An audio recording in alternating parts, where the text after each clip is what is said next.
এই আলিয়া মাদ্রাসায় আমি ব্যক্তিগতভাবে আমার সাথে আরো যারা আছেন প্রশিক্ষণে অনেকেই আমরা এখানে মামলা করেছি, অনেক মামলা এখানে করেছি, দীর্ঘদিন মামলা করেছি। তো আজকের যেটা শিডিউল সেই হিসাবে 10:30টায় পড়বো এখানে বসার কথা।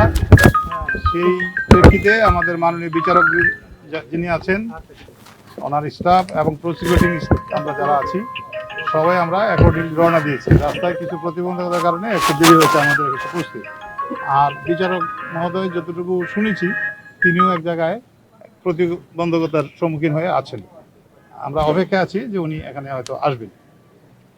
আর আমি যেটা বলবো সেটা হলো যে নিশ্চিতভাবে বা অবশ্যই এই মামলাটার যেই পর্যায়ে আছে, এখন জামিন শুনানির পর্যায়ে আছে, এটা নিষ্পত্তি করার জন্য প্রসিকিউশন আন্তরিক, আমার জানা মতে আমাদের মাননীয় বিচারকও আন্তরিক। আসামি পক্ষ থেকে যেভাবে আগ্রহী ছিলেন আমরা সেটাকেও অ্যাপ্রিসিয়েট করি যে উভয় পক্ষ মিলে এটা একটা নিষ্পত্তি হোক, সেটা ওনারা যেভাবে চায় আমরাও চেয়েছি, আমরা চিন্তা করেছিলাম এবং আমরা বিশ্বাস করতাম যে আজকে নিশ্চয়ই এটা একটা নিষ্পত্তি হবে। সেই অপেক্ষায় আছি এখন পর্যন্ত। যদি প্রেক্ষাপট পরিস্থিতি সৃষ্টি হয় আমাদের পক্ষ থেকে এখনো রেডি আছে।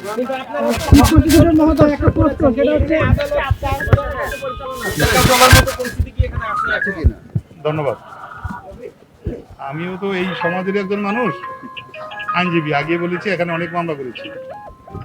এইখানকার যে পরিবেশ পরিস্থিতি যেটা আপনারা দেখেন আমিও তাই দেখেছি।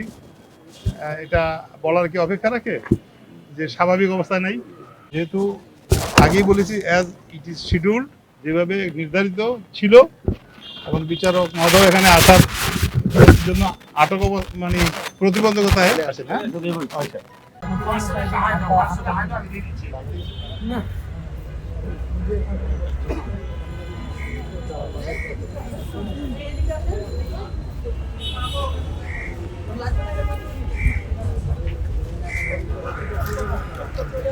কোটুকুই দিলেন এটা